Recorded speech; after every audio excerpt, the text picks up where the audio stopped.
معزز سامعین اکرام، السلام علیکم ورحمۃ اللہ وبرکاتہ۔ حاضرین اکرام، ہم امید کرتے ہیں کہ آپ سب خیریت و عافیت سے ہوں گے۔ احسار وظیفے میں آپ کا سواگت ہے، استقبال ہے۔ ہم دل سے شکر گزار ہیں کہ آپ اس چینل پر تشریف لے کر آئے۔ آج ہم سورہ رحمان کے بارے میں پڑھتے اور سنتے ہیں۔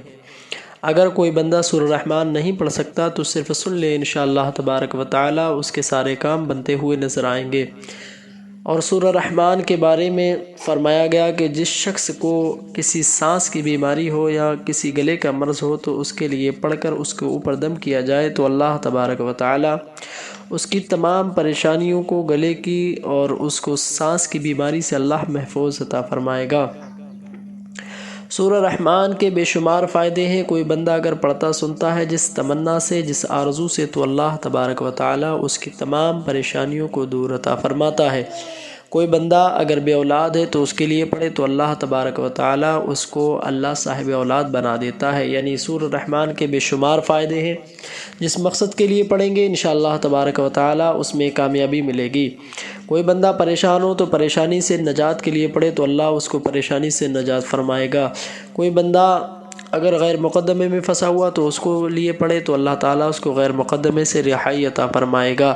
اگر کوئی بندہ کسی کے کاروبار میں، دکان میں، مکان میں برکت نہیں ہو رہی تو وہ پڑھے، اللہ تعالیٰ اس کے کاروبار میں، دکان میں خیر و برکت کے نزول فرما دے گا۔ کیونکہ اللہ تبارک و تعالیٰ نے قرآن عظیم میں قرآن کے بارے میں فرمایا کہ ہم نے اسے مومنوں کے لیے شفا اور رحمت بنا کر بھیجا۔ جس جگہ پر قرآن عظیم کی تلاوت ہوتی ہے وہاں پر رحمت و نزول کی بارش ہوتی ہے۔ اور سب سے پہلے اگر کوئی بندہ سورہ رحمان یا کوئی بھی قرآن کی آیہ مبارکہ کو پڑھتا ہے تو اللہ تبارک و تعالیٰ اس کو پڑھنے سننے کا ثواب عطا فرماتا ہے۔ اگر ایک حروف پر ہمیں اللہ تعالیٰ نیکیاں عطا فرماتا ہے تو سوچے پڑھنے پر بھی، سننے پر بھی، دیکھنے پر بھی، چھونے پر بھی اللہ تعالیٰ قرآن عظیم کی اتنی برکتیں ہیں کہ اللہ سب میں آپ کو ثواب اور نیکیاں عطا فرماتا ہے۔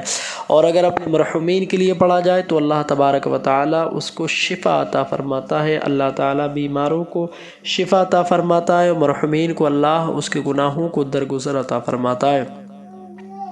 سورہ مبارکہ کی بہت ساری برکتیں ہیں کہ اللہ تبارک و تعالیٰ نے سورہ رحمان کے بارے میں بہت ساری، حضور اکرم صلی اللہ علیہ وسلم نے ارشاد فرمایا، حضرت علی، حضرت فاطمہ زہرا کو اس کی آپ نے تعلیم فرمائی کہ سورہ رحمان کو زیادہ سے زیادہ پڑھا کریں۔ جس طریقے سے ہر ایک چیز کی زینت ہوتی ہے، قرآن عظیم کی زینت سورہ رحمان ہے، تو سورہ رحمان کو زیادہ سے زیادہ پڑھا کریں۔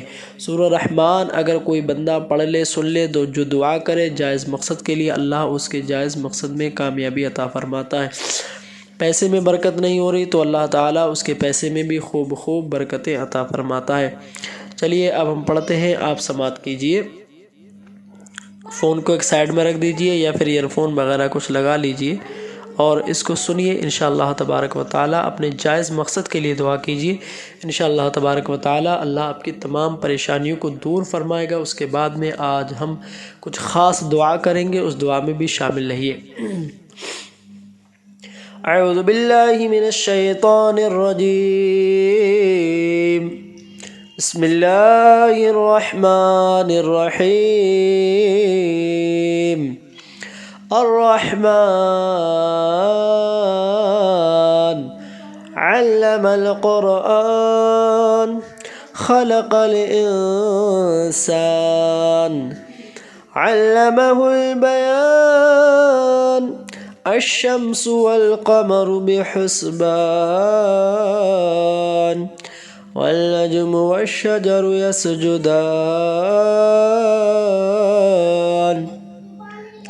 والسماء رفعها ووضع الميزان ألا تطغوا في الميزان وأقيموا الوزن بالقسط ولا تخسروا الميزان والأرض وضعها للأنام فيها فاكهة والنخل ذات الأكمام والحب ذو العصف والريحان فبأي آلاء ربكما تكذبان خلق الإنسان من صلصال كالفخار وخلق الجان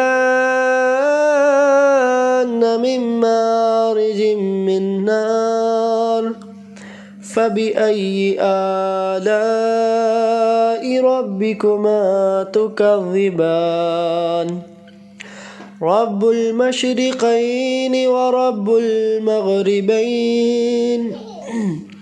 فبأي آلاء ربكما تكذبان مرج البحرين يلتقيان بينهما برزخ لا يبغيان فبأي آلاء ربكما تكذبان يخرج منهما اللؤلؤ والمرجان فبأي آلاء ربكما تكذبان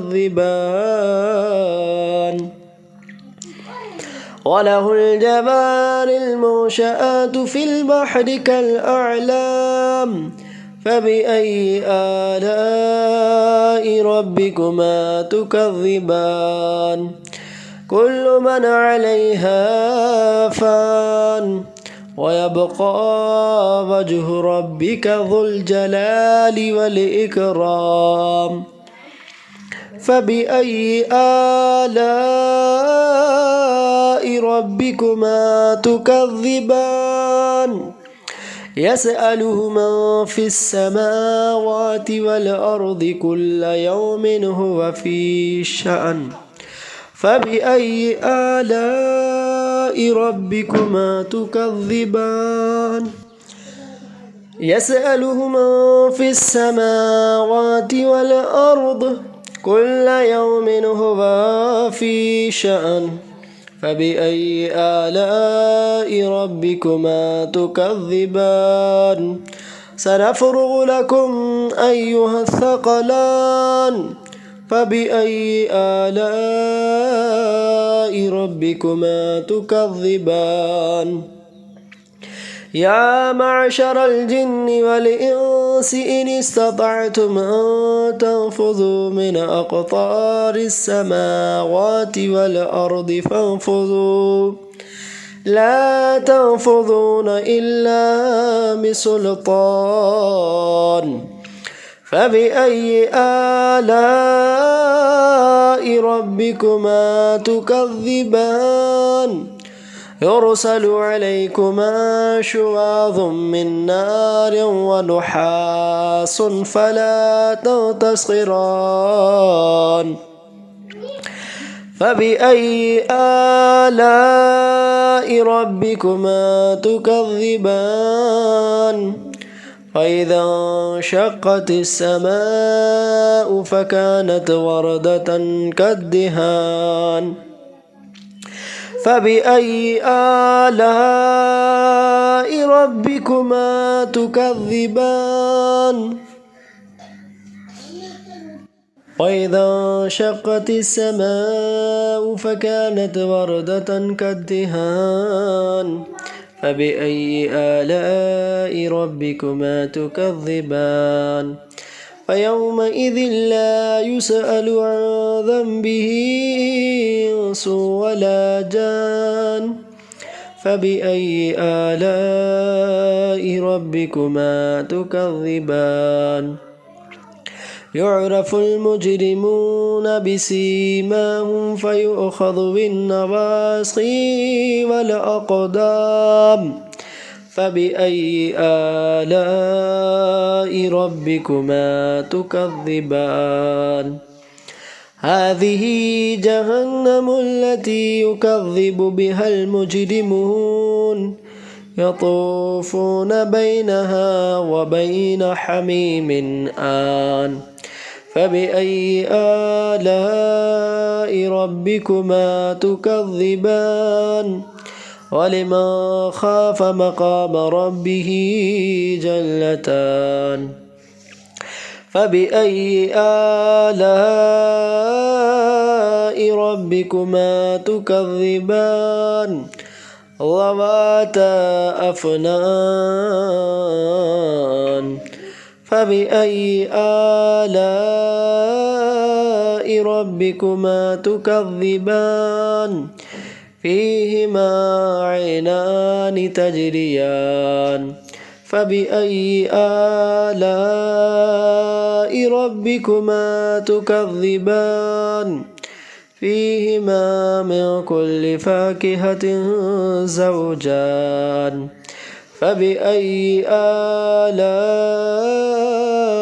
रब्बिकुमा तुकज़्ज़िबान मुत्तकिईन अला फ़ुरुशिन बताइनुहा मिन इस्तबरक़ वजनल जन्नतैनि दान फबिअय्यि आलाइ रब्बिकुमा तुकज़्ज़िबान फ़ीहिन्न क़ासिरातुत तर्फ़ लम यत्मिसहुन्न इंसुन क़ब्लहुम वला जान फबिअय्यि आलाइ रब्बिकुमा तुकज़्ज़िबान कअन्नहुन्न अल-याक़ूत वल-मरजान कअन्नहुन्न अल-याक़ूत वल-मरजान फबिअय्यि आलाइ रब्बिकुमा तुकज़्ज़िबान हल जज़ाउल इहसानि इल्लल इहसान फबिअय्यि आलाइ रब्बिकुमा तुकज़्ज़िबान वमिन दूनिहिमा जन्नतान फबिअय्यि आलाइ रब्बिकुमा तुकज़्ज़िबान मुदहाम्मतान फबिअय्यि आलाइ रब्बिकुमा तुकज़्ज़िबान फ़ीहिमा ऐनान नضختان फबिअय्यि आलाइ रब्बिकुमा तुकज़्ज़िबान फ़ीहिमा फ़ाकिहतुन वनख़लुन वरुम्मान फबिअय्यि आलाइ रब्बिकुमा तुकज़्ज़िबान फ़ीहिन्न ख़ैरातुन हिसान फबिअय्यि आलाइ रब्बिकुमा तुकज़्ज़िबान हूरुम मक़सूरातुन फ़िल ख़ियाम फबिअय्यि आलाइ रब्बिकुमा तुकज़्ज़िबान हूरुम मक़सूरातुन फ़िल ख़ियाम फबिअय्यि आलाइ रब्बिकुमा तुकज़्ज़िबान लम यत्मिसहुन्न इंसुन क़ब्लहुम वला जान फबिअय्यि आलाइ रब्बिकुमा तुकज़्ज़िबान मुत्तकिईन अला रफ़रफ़िन ख़ुदरिन वअबक़रिय्यिन हिसान फबिअय्यि आलाइ रब्बिकुमा तुकज़्ज़िबान तबारक अस्मु रब्बिका ज़िल जलालि वल इकराम। सूरह रहमान यहाँ से मुकम्मल हुई। आइए हज़रात अब मुख्तसर सी दुआ करते हैं, उस दुआ में शामिल रहिए। या अल्लाह जो हमने सूरह रहमान पढ़ी है मौला, पढ़ने में कोई गलती खामियों से मुआफ़ अता फ़रमा। या अल्लाह हमारी इस तिलावत को पढ़ने सुनने को अपनी बारगाह में कबूल फ़रमा। जिसने जिस मकसद से पढ़ी सुनी है मौला, उसके पढ़ने सुनने को कबूल फ़रमा। या अल्लाह इसकी बरकत से तमाम की परेशानियों को दूर फ़रमा। जो बीमार है उन्हें शिफ़ा अता फ़रमा। कर्ज़दारों को कर्ज़ से निजात अता फ़रमा। या अल्लाह अपने फ़ज़ल करम रहम से अपना रहम करम अता फ़रमा। तमाम परेशानियों को दूर फ़रमा। ایمان عقید جان مال عزت آبرو کی حفاظت فرما، حالات ہندوستان کو بہتر عطا فرما۔ چینل پر نئے ہیں سبسکرائب کر لیں، ویڈیو کو لائک کر دیں، حوصلہ افزائی کے لیے کمنٹس کر دیں، دوست احباب میں شیئر کر دیں۔ ملتے ہیں جب تک کہ اگلی ویڈیو میں، اللہ حافظ۔